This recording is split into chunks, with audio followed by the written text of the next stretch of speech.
মুজিববর্ষ উপলক্ষে বঙ্গবন্ধুর ছবি স্বাক্ষর সম্বলিত হাতঘড়ি করেছে ভারতীয় হাইকমিশন।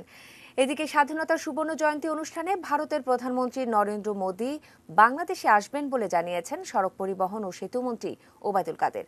আরিফ জামালের রিপোর্টে বিস্তারিত।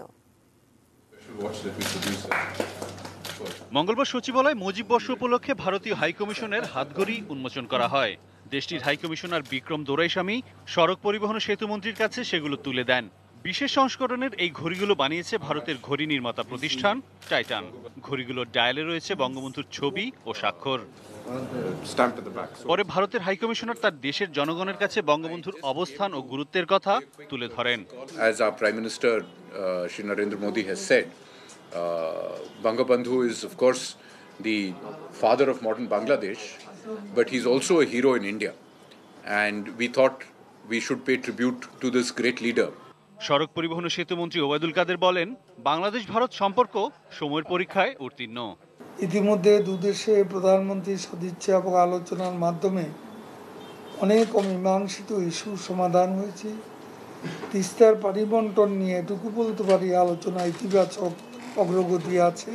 এ সময় মন্ত্রী জানান, আওয়ামী লীগ প্রতিনিধি দলের ভারত সফরের পাল্টা সফর হিসেবে শিগগিরই বিজেপির একটি প্রতিনিধি দলের বাংলাদেশে আসার কথা রয়েছে। আর বাংলাদেশের সুবর্ণ জয়ন্তীর অনুষ্ঠানে আসবেন ভারতের প্রধানমন্ত্রী।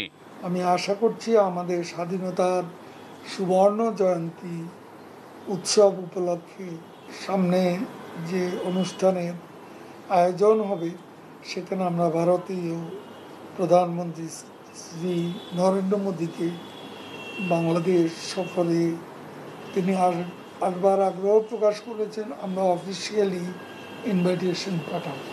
এর বাইরে ব্রিফিংয়ে বঙ্গবন্ধুর ভাস্কর্য স্থাপনের বিরোধিতার বিষয়ে সরকার ও আওয়ামী লীগের অবস্থান জানতে চাওয়া হয় দলটির সাধারণ সম্পাদকের কাছে। না, এই বিষয়টা নিয়ে আমরা এগুলো পর্যবেক্ষণ করছি।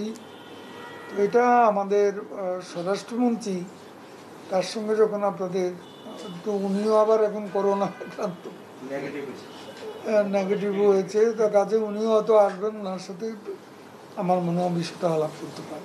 আরিফ জামাল, এটি নিউজ, ঢাকা।